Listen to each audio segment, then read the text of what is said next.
Sir మనం genetical hair loss ను ఇప్పుడు రివర్సిబుల్ చేయొచ్చా? అంటే జెనెటికల్ హెయిర్ లాస్ కంపల్సరీ జరుగుతుంది. వద్దన్నా అవునన్నా మన ఫాదర్ కు ఉంటే కంపల్సరీ మనకు వచ్చేస్తుంది. దాన్ని మనం ఆపలేం. అంతే అంతే. దాన్ని మనం లేట్ చేయొచ్చా? లేకుంటే దాన్ని మనం జెనెటికల్ గా ఏమన్నా ఆపే అవకాశం ఉందా? జెనెటికల్ గా మనం వచ్చిందని ఎప్పుడు మార్చలేం.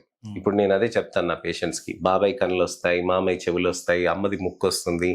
అలానే మనకేంటంటే బాబాయ్దో, మామయ్యదో, తాతయ్యదో ఒకరితో ఒకరిది జుట్టు వచ్చేస్తుంది. ఆ జుట్టు పోలిక వచ్చింది ఎప్పుడు కూడా ఉండిపోతాయి. మన ముక్కు స్ట్రక్చర్ మారుతుందా? సర్జరీస్ చేయించుకుంటాం, ముక్కుది కొద్దిగా అంతా మారుతుంది, అంతేగాని పూర్తిగా మారదు కదా. సో పోలికలు అనేటివి ఎప్పుడు ఉంటాయి, మనతోటి శాశ్వతంగా ఉండిపోతాయి. ఆ పోలికల్లో జుట్టు పోలిక కూడా ఒకటి. సో దాన్ని ఎప్పుడు కూడా మనం మార్చలేం, కానీ ఎప్పుడు పోస్ట్ పోన్ చేయొచ్చు. నా దగ్గర ఇప్పటికీ నేను చెప్తాను, ఒక మెడికల్ స్టూడెంట్ ఉన్నాడు.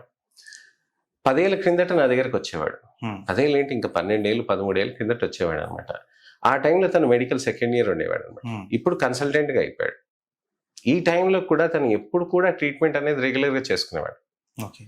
సో అప్పటి నుంచి తను రెగ్యులర్ గా చేసుకుంటున్నా ఇప్పుడు మెయింటైన్ అవుతుంది. సో ఆనాడు గనక తను వదిలేసినైతే ఇప్పుడు ట్రాన్స్ప్లాంట్కి వెళ్ళిపోవాల్సి వచ్చేది.